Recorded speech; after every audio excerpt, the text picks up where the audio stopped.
All right, first and foremost, once they call Elohim like Yahweh Shem Mashiach Yahushai. All right, it's all praise to the Most High God in the name of His only begotten Son, who the world ignorantly calls Jesus Christ. Okay, so what I'm getting into today is breaking. Basically, we're gonna read the book of James, chapter 1, and I'm gonna break it down. Right, I'm gonna break down James chapter 1. Right. So, without further ado, let's begin. All right. So, and by the way, I'm not only gonna just read the King James, I'm also gonna change translations, and I got my got the Good News Translation Bible right over here. So, and the reason why I'm doing it is because, some translations, sometimes they're straightforward with it. So, yeah, the Good News Translation is a good translation, man. Like, some of it, it's just in your face, you know what I'm saying? Where it's like sometimes when you're reading the King James, some things are, sometimes it's not easy to understand. So sometimes people prefer to read the NIV or the NLT or whatever version you want to read, even though the King James is the most accurate, the most closest to the original tongue. We do comparative text as well. So, of course, I'm not denying other translations, even though sometimes they remove verses and stuff. But this Good News Translation, aka Gospel, right? That's what good news means. This has the Apocrypha in it and everything too, right? And the translation that it has, it's like, it blows your mind when it tells you straightforward. Now, some things are not accurate. Some things are not too accurate. As we all know, there's always flaws and everything. Even the King James has some flaws in it too. When we're just being real about it, right? So here in the SICARII, we do comparative text, right? So without any further ado, let's begin. All right, so James chapter 1, verse 1. James, a servant of God, Yahweh, and of the Lord, Yahushai HaMashiach, to the 12 tribes which are scattered abroad. Greeting. So, this is James, right? A servant of the Most High, Yahweh Shem Yahushai, right? And he's writing to the 12 tribes of Israel, which are scattered abroad, right? Because we're all over the place, right? We were scattered abroad. You have the transatlantic slave trade, right? And then you also have the sub-Saharan slave trade. Then you have it where we was migrating all over the place, right? So Israel, we're scattered all over the earth, right? We're as the sand of the sea, as the Most High says, right? We're the sand of the sea, right?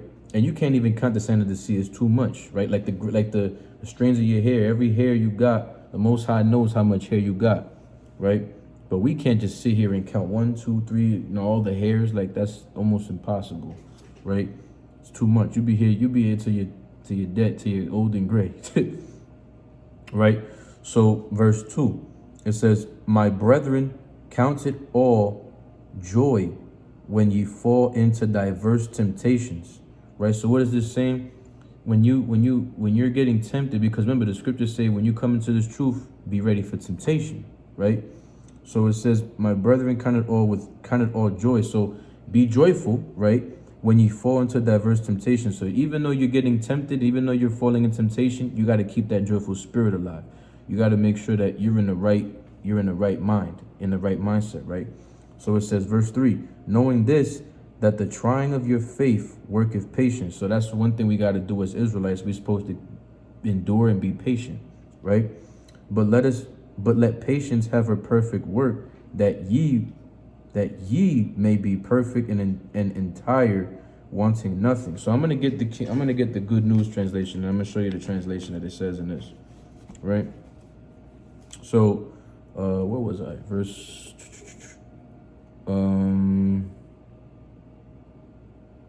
so I'm gonna get it's so fortunate.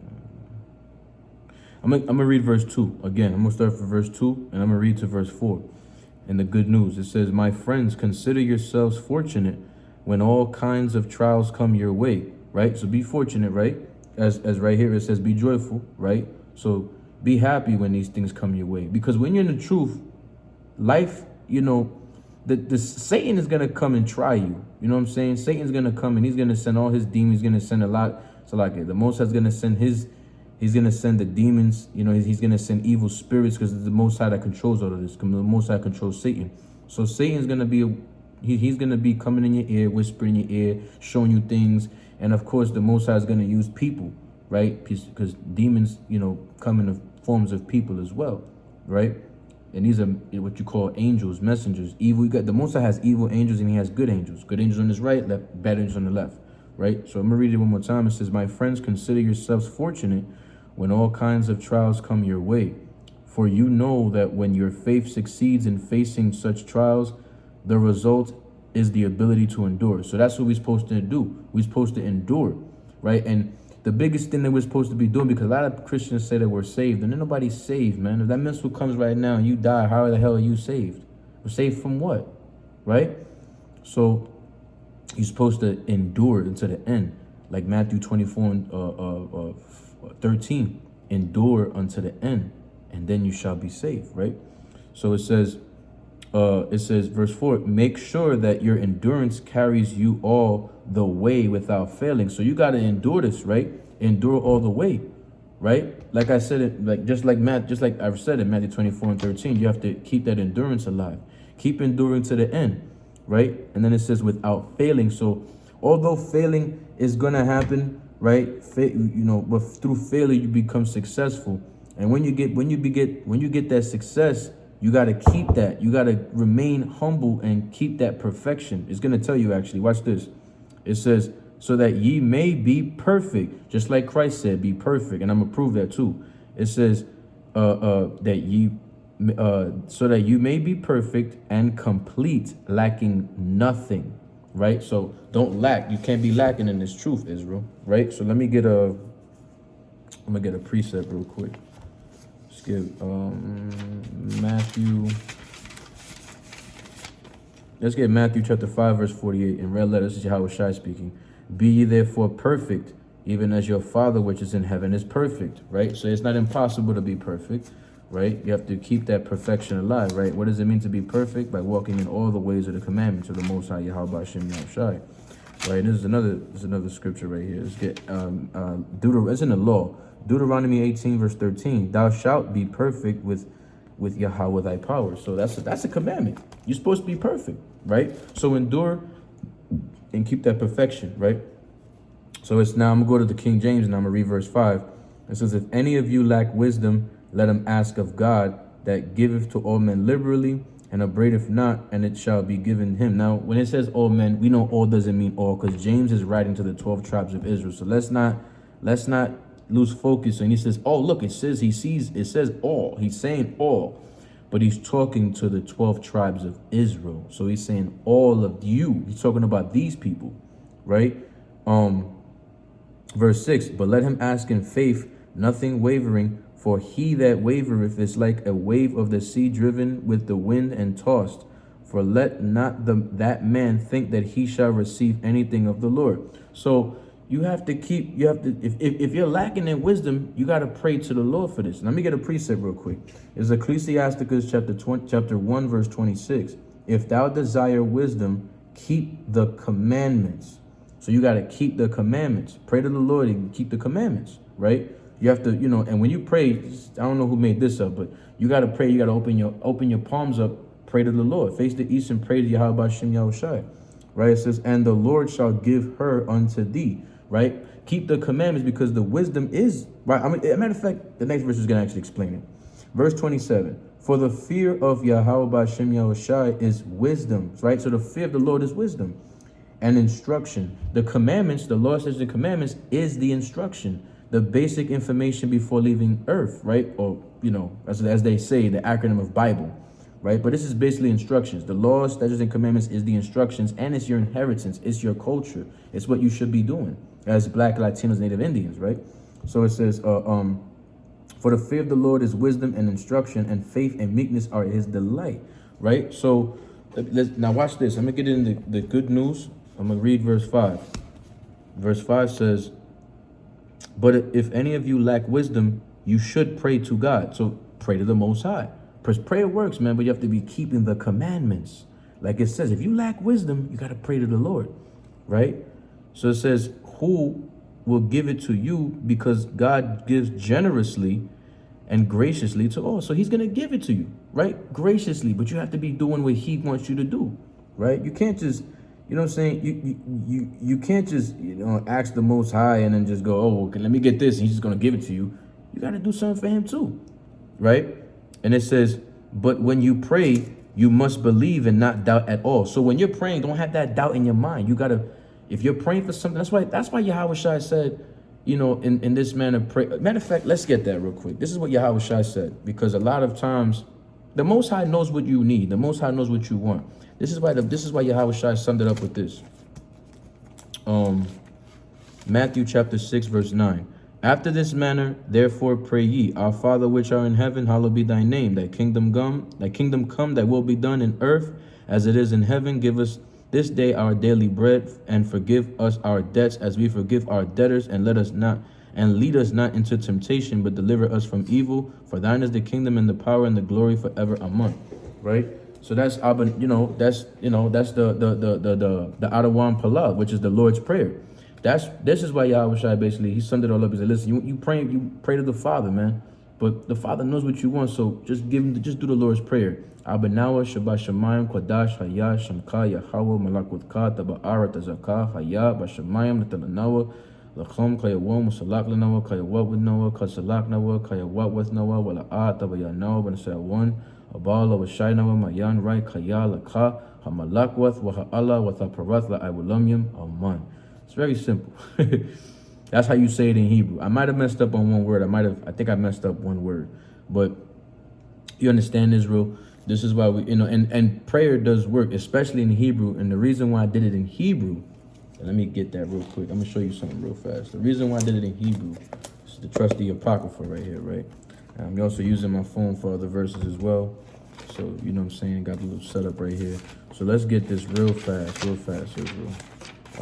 This is the prologue of SICARII, and I'm gonna go further towards the end, and it says, for the same things uttered in Hebrew and translated into another tongue, which I'm speaking English right now, have not the same force in them. So that prayer that I just did in English, if I do that Lord's Prayer in English, it says have not the same force in them. So if it's translated into another tongue, it doesn't have the same force, right? Same thing when people do witchcraft and voodoo, you see that they have to do it in the language that it's given, right? That it's told to them to do it in, right? Whether it's Latin, whether it's Pig Latin, whether it's French, whether it's Creole, whatever it is, right?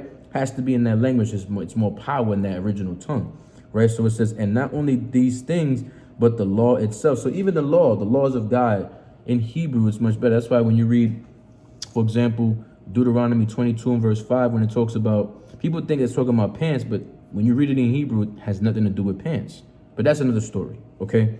So it says, but the law itself and the prophets and the rest of the books have no small difference when they are spoken in their own language. That's why when you understand what happened to our people when they was translating the New Testament into Greek, when it was being forced into translating it into Greek, they cried about it, man. They hated writing it in Greek. They said, we don't want to write this in Greek, because why? We're the Hebrew Israelites, right? It's more power in the Hebrew. And they knew if they translated the language, that it wasn't the same power, wasn't the same force. Like Yahweh, right? That's power in the name of Yahweh, B'Hashem HaMashiach Yahweh Shai.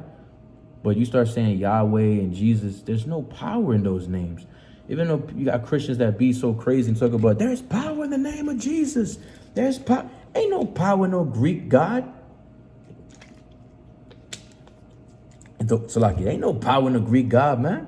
There's power in the name of Yahweh, B'Hashem HaMashiach Wa Malak Yahweh Shai. All right, the Most High Yahweh, in the name of His only begotten Son, the Hamashiach, and King Yahweh Shai. Okay. So where was I? Yeah, let me read verse 6 again in the GNT. James 1 and 6. But when you pray, you must believe and not doubt at all.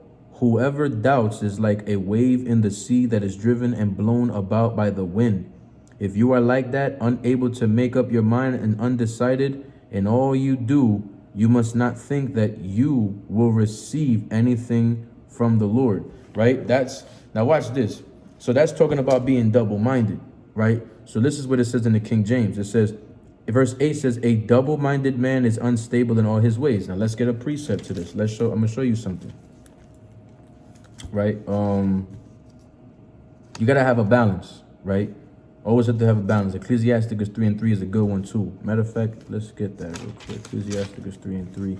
Ecclesiastes 3:3, it says, to everything there is a season and a time and a time to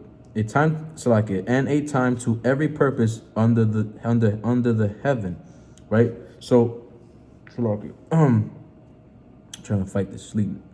Bear with me. Barely sleeping I can, but it says just to save time, a time to be born, a time to die, a time to plant, a time to pick up pick up that which is planted, a time to kill, a time to heal, a time to break down, a time to build up. So there's always a balance about things, man, right? There's good and then there's evil. There's bad and good. The Most High made good and he made evil, right? And let's get another precept. Let's get Proverbs 11 and verse 1. Proverbs 11 and verse 1 says, a false balance is abomination to Yahweh, but a just weight is his delight. So you got to have a balance to you, right? There has to have a balance, because when you're unstable and you're double-minded, right, now you're being a hypocrite. You're saying one thing but doing the other. You're telling someone don't smoke a cigarette, but then you're telling them, then you're smoking a cigarette yourself. So that's why when you read Matthew 7, right? When you read Matthew 7 and 1, it says, judge not that you be not judged, for with that same for with what judgment ye judge, ye shall be judged. And with what measure ye meet, it shall be measured to you. It's karma. It's you reap what you sow, right? But you're not you're not supposed to be double-minded, right? You're not supposed to be thinking one thing and then doing the other thing, right? Or doing one thing and then saying a different thing, right? That's double-minded, right? Verse 3, and why beholdest thou the mote that is in thy brother's eye, but considerest not the beam that is in thine own eye?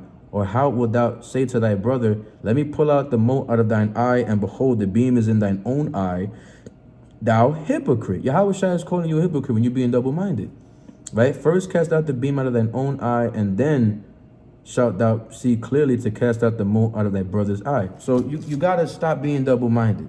You have to have a balance, because the Most High is a balanced God, right?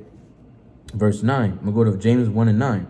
Let the brother of low degree rejoice in that he is exalted, but the rich in that he is slackier. Read it again. Let the brother of low degree rejoice in that he is exalted. So yeah, it's okay to be exalted, because let another man praise thee first. Don't praise yourself. Let someone else praise you, right? Let someone else exalt you up, and people gonna make you feel good. They got words of encouragement, all of that, right?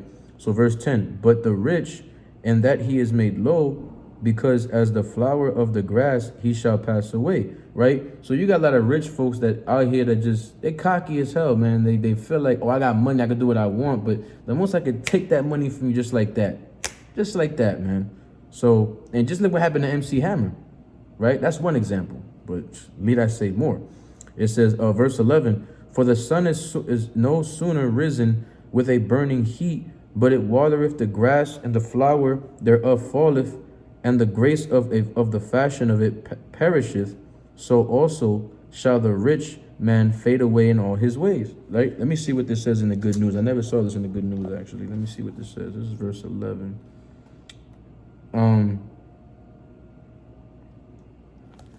Let's see. I'm going to start at verse 9. Those Christians who are poor must be glad when God lifts them up. So the followers of Christ is what it's talking about, not Christian church, right? Verse 10, and the rich Christians must be glad when God brings them down. So, wow, that's beautiful. Saying, so even the followers of Christ, when you're rich and you're being brought low, you have to still keep that joy. That's why the Most High, that's why you read earlier in the chapter, it says, keep that joy, right? So it says, must be glad when God brings them down, for the rich will pass away like the flower of a wild plant. The sun rises when its blazing heat, and burns the plant. Its flowers falls off, and its beauty is destroyed. In the same way, the rich will be destroyed when they go about their business. So the Most High is not playing with you people, man. We're not saying it's bad to have money or anything. It's not bad. It's not bad to have money. You can have all the money. You can have all that money. It's all good. But you got to be keeping the commandments of the Most High, Yahweh Hashem Yahweh Shai, or you're going to be destroyed. Okay? So you don't want to be destroyed, right? Let's get verse 12 in the good news. Happy are those that remain faithful under trials, because when they succeed in passing such a test, they will receive as their reward the life which God had promised to those who love him. Right? So when you love the Most High, which is keeping his commandments, that's simple as hell. When you have to keep the commandments. But if you love the Lord, you keep his commandments, right? And let's get that real quick, because what is love according to the Bible? What is love according to the Most High? 1 John 5 and 2. No, 1 John 5 and 3. For this is the love of God, that we keep his commandments, and his commandments are not grievous. So it's not hard to keep his commandments. It's not a hard thing. It's really easy, okay? The commandments are so easy, man. And I don't understand people who just complain about the commandments. Like, you guys are retarded. You guys are just crazy, man. And it says, I'm gonna go back to the King James. It says, verse 13, let no man say when he is tempted, I am tempted of God, for God cannot be tempted with evil, neither tempted by any man. So the Most High, you can't tempt the Most High, right? Let me get that one more time in the good news. Good news says, if we are tempted by such trials, we must not say this temptation comes from Yahweh, for Yahweh cannot be tempted by evil, and he himself tempts no one. How you doing? I'm all right. So it says this temptation comes this temptation comes from God, for God cannot be tempted by evil, right? So it says cannot be tempted by evil. The Most High, you can't tempt the Most High with evil. You're just being wicked if you're trying to you know what I'm saying, like be like what do you call that? Like a merchant, right? And it also talks about that too. Like merchants are goddamn liars, man. Let's get that real fast. Let's get that real quick. Let's get that. Where is it at? Right, here we go. Sirach 26 verse 29 in the Good News translation. It says, a merchant can hardly avoid doing wrong. Every salesman is guilty of sin. So they're being wicked, right? They're wicked as hell. You can't tempt the Lord with you can't bribe the Lord. Like, come on, son. You crazy? You can't bribe the Lord with anything, man. So boom, back in the King James, it says, verse 14, but every man is tempted when he is drawn away from his own lust and enticed. Then when lust hath conceived, it bringeth forth sin, and sin, when it is finished, bringeth forth death. So you got to be careful, because through sin is, when you commit sin, you're basically asking for death, because sin is the wages of death. All right, you're not supposed to be sinning. You can't be sinning when the Most High clearly tells you to be perfect. Endure perfection. Endure. You have to endure, right? And then it says, verse 16, do not err, my beloved brethren. That means don't do wrong. Don't mess up. Don't commit sin. Every good gift and every perfect gift is from above. The Most High, Yahweh, he's the one who provides the gifts. He gives you the gift, right? He's the provider, right? And it says, and cometh down from the Father of lights, with whom is no variableness, neither shadow of turning. Right? So that you have to remember, take the gift cheerfully. When the Most High gives you a gift, take it cheerfully. Okay? And it says, verse 18, of his own will begot he us with the word of truth, that we should be a kind of first fruits of his creatures. Now watch this. I'm going to show you what it says in the Good News. In the Good News, it says this. Verse 18, it says, by his own will he brought us into being by his own will he brought us into being through the word of truth, so that we should have first place among all his creatures. Why? Because we're the firstborn, we're the first beloved. We belong to the Most High, Yahweh Shem Yahushai, right? So we belong to Yahweh Shem Yahushai because we are his people, the elect, right? The elect of Israel, right? The Israelites. We're the only people that are called his. We're called according to this promise, right? So we're the first fruits. We're gonna be in first place. But only way to get in first place is by doing one thing, right? I'm gonna show you something real quick. This is gonna happen. This is gonna come to pass, right? Let's get Deuteronomy chapter 28, and have a good night. Deuteronomy chapter 28 verse 1, it says, and it shall come to pass, if thou shalt hearken diligently unto the voice of the Lord thy God, to observe and to do all his commandments, which I command thee this day, that Yahweh thy power will set thee on high above all nations of the earth. So we're gonna be the first fruits of all creation, of all his creatures. We're gonna be the top ruling class. Thus saith the Holy Bible, thus saith Yahweh Shem Yahushai. Right? So let's get verse 19. A few more verses left. Wherefore, my beloved brethren, let every man be swift to hear, slow to speak, slow to wrath. So you have to be like that. This is basically a commandment, man. Okay? So you have to be swift to hear. That's why you got 2 ears and 1 mouth. Less talking, more and more listening. Right? Slow to speak, just like it says. Slow to speak, you got 1 mouth. Calm down, right? And slow to wrath, right? Let's get a precept real quick. Let's get what do I want? Ecclesiastes 5:1.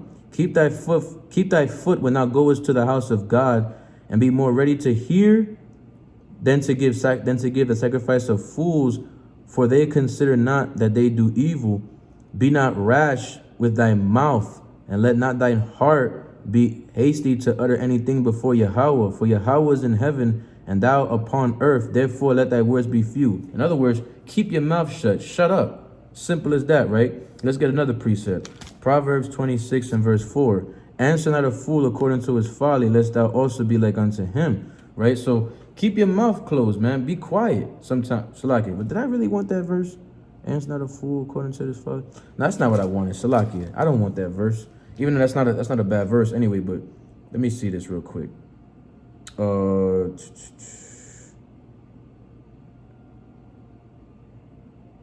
Let's see something.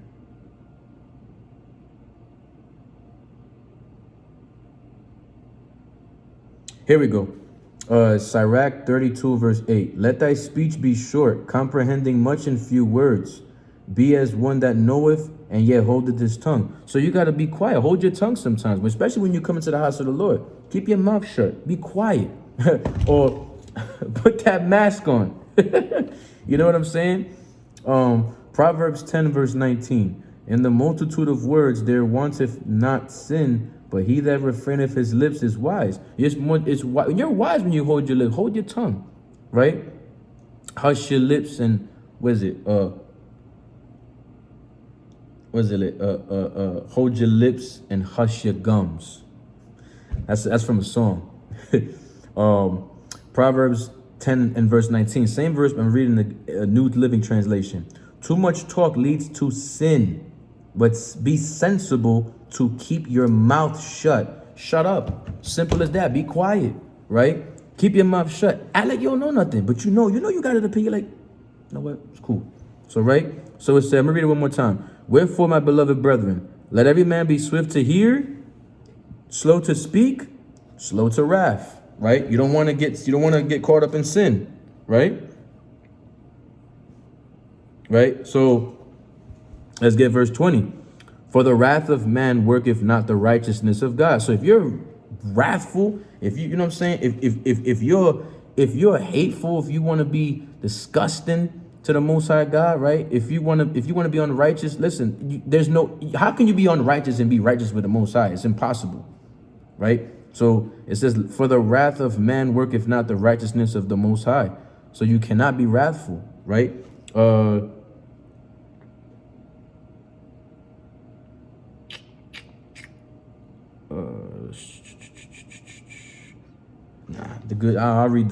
keep reading the King James.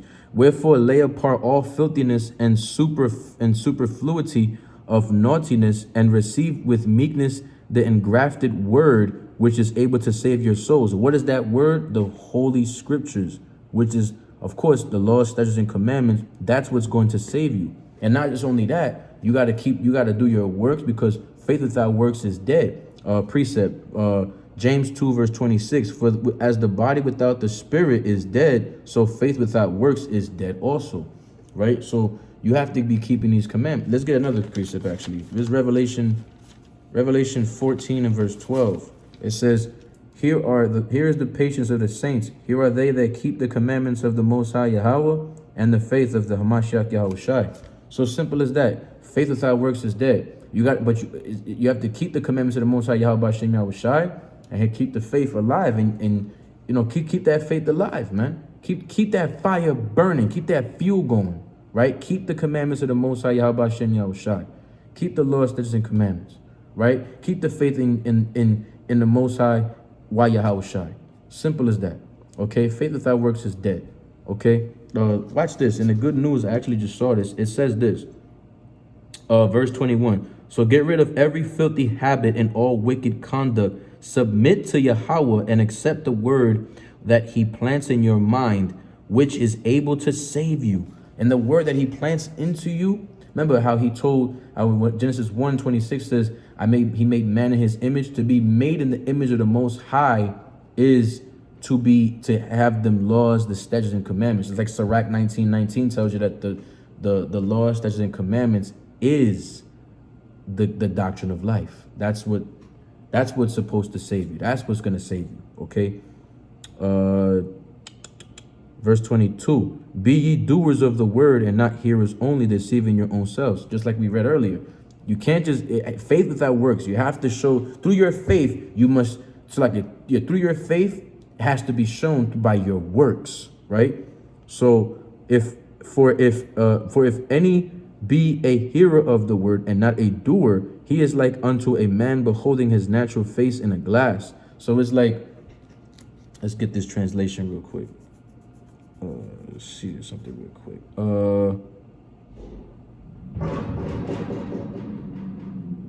Right, so let me get this real quick. So it says, verse 23. What's up, man? How you doing? Verse 23 says, if you listen to the word, but do not put it into practice, you are like people who look in a mirror and see themselves as they are. So then it says, they take a good look at themselves and then go away and at once forget what they look like. But if you look closely into the perfect law that sets people free, which is the commandments of the Most High God, and keep on paying attention to it, and do not simply listen and then forget it, but put it into practice, you will be blessed by Yahweh in what you do. Right? So like it, I think I read that wrong. It says, and keep on paying attention to it. So like it, and keep on paying attention to it, and do not simply listen and then forget it. So don't just, you have to keep it. Don't just listen and then, whatever, I heard it, it is what it is. You have to keep applying it, keep it, right? But put it into practice. That's why when you read Judges 5:11, it says we are just rehearsing the righteous acts. Judges 5 and verse 11, we're rehearsing the righteous acts, right? In the land of our captivities, right? We're in the land of our captivities. We're remembering Yahweh Hashem Yahushai. What's that? Slaki. So it says, you will be blessed by Yahweh, by Hashem Yahushai, and what you do. So you have to keep this work alive. You have to keep the commandments. Keep this up, Israel, right? Was that it on that? Did I need more? Okay, that was it on that. So, yeah, the good news actually says it better than the King James. So I'm going to just go to verse 26, 2 more verses, right? If any man among you seem to be religious and bridleth not his tongue, but deceiveth his own heart, this man's religion is vain. Now, of course, when it's talking about, when it says religion, right, it's not referring to Christianity and all of that. Like, those are all made up religions, which goes back to religios, which is, religios is, matter of fact, I don't have internet here, I can't even look it up. But religios is basically something to bind, or to, basically to enslave, basically, okay? The religions that they made today, they were just to enslave the mind, right? They're crucifying your mind, basically, right? Verse 27, pure religion and undefiled before Yahweh, before God and the Father, right? Before Yahweh Hashem Yahushai is this, to visit the fatherless and widows in their affliction, and to keep himself unspotted from the world. So to be blameless. That's what we're supposed to be doing, is to be blameless, right? Let me get a precept real quick, Salakia. Freaking phone.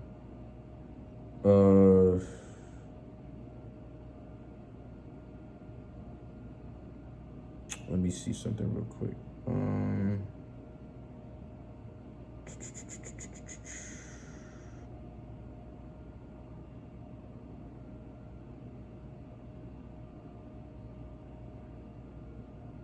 Boom. Philippians 2 verse 15. That ye may be blameless and harmless, the sons of Yahweh, without rebuke, in the midst of a crooked and perverse nation, among whom ye shine as lights into the world. So just like the Most High, just like Yahweh Shai said, we have to keep that light shining, right? Be ye a light to the Gentiles, right? The Gentiles just simply means nations. So it is not talking about the heathens, even though, yeah, the heathens are going to look at us like this is a nation that's wise. These nation has wisdom. But ultimately, we have to keep that light going, right? So let me get this in the good news. Verse 26 says, do any of you think you are religious? If you do not control your tongue, your religion is worthless and you deceive yourself.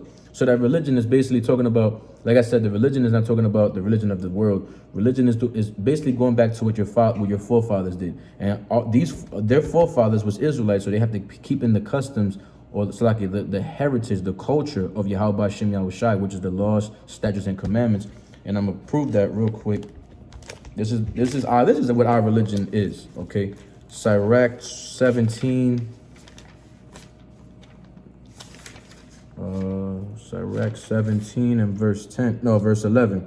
Besides this, he gave them knowledge and the law of life for an heritage. So it's our heritage to be keeping these commandments, right? That's our religion, right?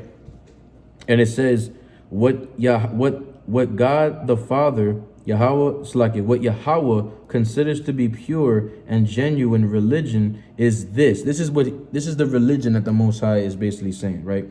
To take care of orphans and widows in their suffering, and to keep oneself from being corrupted by the world. So you got to take care, be a father to the fatherless. Take care of those that don't have the father, right? And also this is also talking about, you can look at it in a spiritual aspect.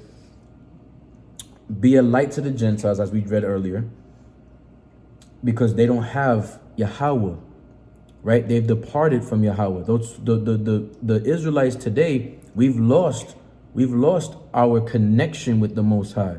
That's why Yahweh Shai died, so you could be the mediator, the ultimate mediator. But you have prophets like Alazar, like Deacon, like Salakia, like Zabak, like Shawapar, like Yawal, like Naquam, right? All these brothers, man. These are powerful prophets, man. Okay. We are the prophets of the Lord. We're the angels, and we're trying to we're shining the light. We're shining our light to you, so you guys can wake up. You so-called blacks, Latinos, and Native Indians. You guys have to wake up. Come back to your true religion, right? We don't want to call it religion. It's your heritage. Come back to the light. Come back to you know how Star Wars talk about come to the dark side? Now forget Darth Vader. Come back to Yoda. Come back to Yahweh. Okay, Yahweh. Okay, come back to Yahweh Hashem Yahushai. Keep these laws, statutes, and commandments. Keep the faith alive. Do the work. Okay. Let me finish this off. That was it on that. Because you want to be unspotted. You want to be blameless, right? You don't want to have the corruption of the world. Don't love this world, because let me get this one last thing real quick.